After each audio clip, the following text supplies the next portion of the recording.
The Pie and the Patty Pan. Once upon a time there was a pussy cat called Ribby who invited a little dog called Duchess to tea. "Come in good time, my dear Duchess," said Ribby's letter, "and we will have something so very nice. I'm baking it in a pie dish with a pink rim. You never tasted anything so good, and you shall eat it all. I will eat muffins, my dear Duchess," wrote Ribby. "I will come very punctually, my dear Ribby," wrote Duchess, and then at the end she added, "I hope it isn't mouse." And then she thought that did not look quite polite, so she scratched out "isn't mouse" and changed it to "I hope it will be fine," and she gave her letter to the postman. But she thought a great deal about Ribby's pie, and she read Ribby's letter over and over again. "I am dreadfully afraid it will be mouse," said Duchess to herself. "I really couldn't eat mouse pie, and I shall have to eat it because it is a party, and my pie was going to be veal and ham, a pink and white pie dish, and so is mine, just like Ribby's dishes. They were both bought at Tabitha Twitchit's." Duchess went into her larder and took the pie off a shelf and looked at it. "Oh, what a good idea! Why shouldn't I rush along and put my pie into Ribby's oven when Ribby isn't there?" Ribby, in the meantime, had received Duchess's answer, and as soon as she was sure that the little dog would come, she popped her pie into the oven. There were 2 ovens, one above the other. Some other knobs and handles were only ornamental and not intended to open. Ribby put the pie into the lower oven. The door was very stiff. "The top oven bakes too quickly," said Ribby to herself. Ribby put on some coal and swept up the hearth. Then she went out with a can to the well for water to fill up the kettle. Then she began to set the room in order, for it was the sitting room as well as the kitchen. When Ribby had laid the table, she went out down the field to the farm to fetch milk and butter. When she came back, she peeped into the bottom oven. The pie looked very comfortable. Ribby put on her shawl and bonnet and went out again with a basket to the village shop to buy a packet of tea, a pound of lump sugar, and a pot of marmalade. And just at the same time, Duchess came out of her house at the other end of the village. Ribby met Duchess halfway down the street, also carrying a basket covered with a cloth. They only bowed to one another. They did not speak because they were going to have a party. As soon as Duchess had got round the corner out of sight, she simply ran straight away to Ribby's house. Ribby went into the shop and bought what she required, and came out after a pleasant gossip with Cousin Tabitha Twitchit. Ribby went on to Timothy Baker's and bought the muffins. Then she went home. There seemed to be a sort of scuffling noise in the back passage as she was coming in at the front door, but there was nobody there. Duchess, in the meantime, had slipped out at the back door. "It is a very odd thing that Ribby's pie was not in the oven when I put mine in, and I can't find it anywhere. I've looked all over the house. I put my pie into a nice hot oven at the top. I could not turn any of the other handles. I think that they are all shams," said Duchess. "But I wish I could have removed the pie made of mouse. I cannot think what she has done with it. I heard Ribby coming, and I had to run out by the back door." Duchess went home and brushed her beautiful black coat, and then she picked a bunch of flowers in her garden as a present for Ribby, and passed the time until the clock struck 4. Ribby, having assured herself by careful search that there was really no one hiding in the cupboard or in the larder, went upstairs to change her dress. She came downstairs again and made the tea and put the teapot on the hob. She peeped again into the bottom oven. The pie had become a lovely brown, and it was steaming hot. She sat down before the fire to wait for the little dog. "I am glad I used the bottom oven," said Ribby. "The top one would certainly have been very much too hot." Very punctually at 4 o'clock, Duchess started to go to the party. At 4:15 to the minute, there came a most genteel little tap-tappity. "Is Mrs. Ribston at home?" inquired Duchess in the porch. "Come in, and how do you do, my dear Duchess?" cried Ribby. "I hope I see you well."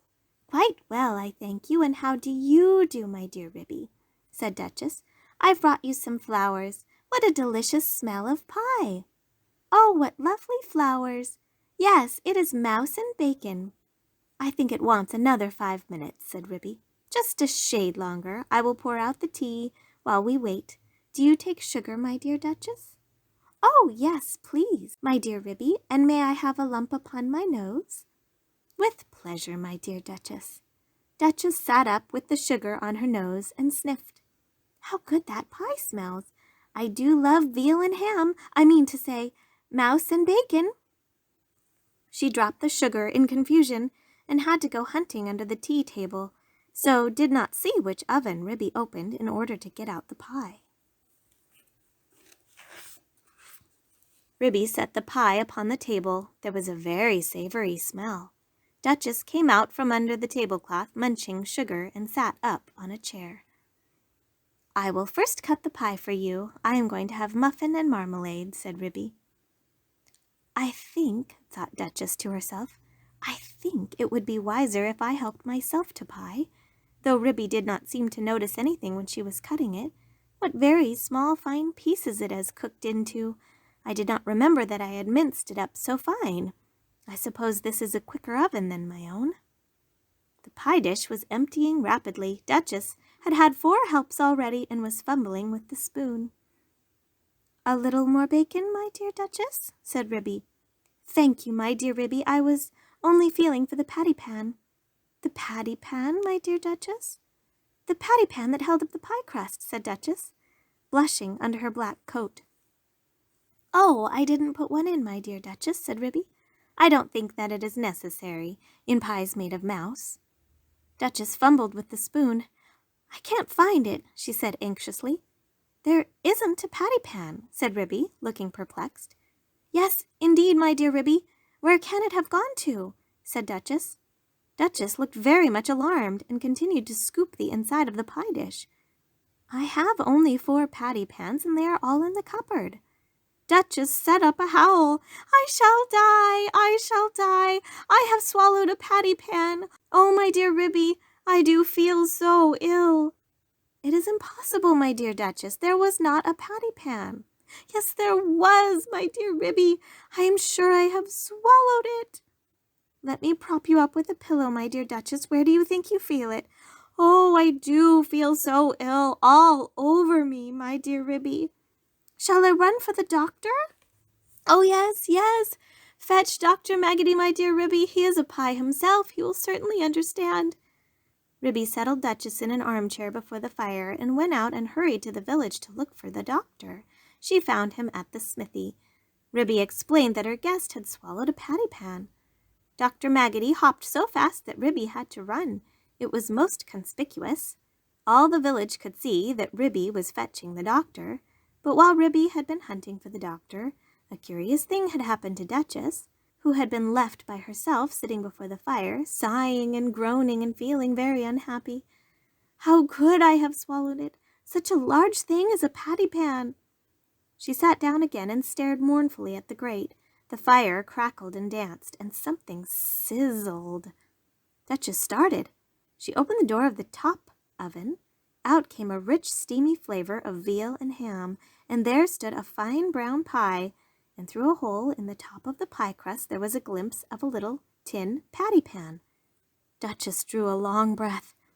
Then I must have been eating mouse! No wonder I feel ill.